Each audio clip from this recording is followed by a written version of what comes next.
আসন্ন জাতীয় সংসদ নির্বাচনকে ঘিরে গত কয়েকদিন ধরে একটি বিষয় খুব গুরুত্বপূর্ণ বা স্পষ্টভাবে চোখে পড়ছে। দেশের বিভিন্ন জেলায় জামাত ইসলামের বেশ কয়েকজন পরিচিত প্রভাবশালী প্রার্থী, হেভিওয়েট প্রার্থী মনোনয়ন একের পর এক বাতিল করা হয়েছে। এই প্রার্থীরা এমন মানুষ যারা সবচেয়ে কঠিন সময়েও দলের সঙ্গে ছিলেন, প্রতিকূল পরিস্থিতিতে লড়াই করেছেন এবং অনেক জায়গায় বিজয় ছিনিয়ে আনতে সক্ষম হয়েছেন। এদিকে আজ রবিবার 4 জানুয়ারি 2026 সাল জামাত ইসলামের আইনজীবী অ্যাডভোকেট এহসানুল মাহবুব জোবায়ের তার এক ফেসবুক পোস্টে জানিয়েছেন, মনোনয়ন বাতিলের বিষয় চূড়ান্ত নয়। যাচাই বাছাই প্রতিক্রিয়া প্রাথমিক পর্যায়ে নানা অসঙ্গতি ধরা পড়তেই পারে, তাই বিভ্রান্তি না হবার আহ্বান জানিয়েছেন তিনি। কথা ঠিক, কিন্তু প্রশ্ন থেকে যায়, কেন বেছে বেছে হেভিওয়েট প্রার্থীদের নাম বাদ পড়ছে? রাজনৈতিক বিশ্লেষকদের সঙ্গে কথা বলে এবং বিভিন্ন সূত্র থেকে যে তথ্য সামনে আসছে তা আপনাদের জানা দরকার। তাতে একটি বিষয় স্পষ্ট হয়ে উঠছে, নির্বাচন পরিচালনার সঙ্গে যুক্ত একটি প্রভাবশালী অংশের মধ্যে গভীর এক ধরনের ভয় কাজ করছে, যে ভয়টা আসলে ক্ষমতা হারানোর ভয়।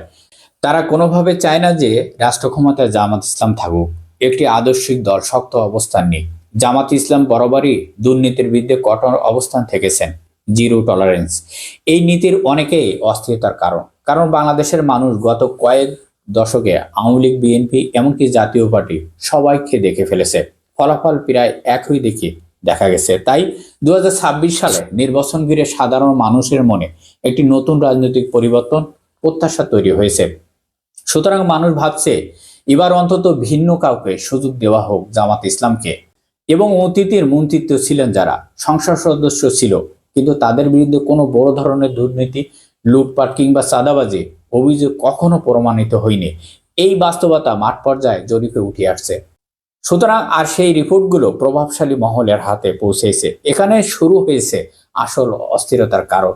যারা বছরের পর বছর অবৈধ এবং সুযোগ সুবিধা, ঘুষ, লুটপাট আর ক্ষমতার অপব্যবহারের মাধ্যমে অভ্যস্ত হয়ে পড়েছেন, তারাই জানে একটি ন্যায়নিষ্ঠ বা সরকার এলে এই সব কিছু ইতিমধ্যে বন্ধ হয়ে যাবে। অর্থাৎ তখন আর আগের মতন আয়েশ আরামে করা যাবে না, অবৈধ সম্পদের পাহাড় গড়ার সুযোগ থাকবে না। এই ভয়টা এখন তাদের ভিতরে কাজ করছে। বিশেষ করে বিগত সরকারের সময় অনেক কর্মকর্তা কর্মচারী নিচু স্তর থেকে সর্বোচ্চ পর্যন্ত সীমাহীন দুর্নীতি সুযোগ পেয়েছে। হঠাৎ করে সেই সব পদ যদি বন্ধ হয়ে যায়, তাহলে তাদের সামাজিক এবং অর্থনৈতিক অবস্থাটাই বদলে যাবে।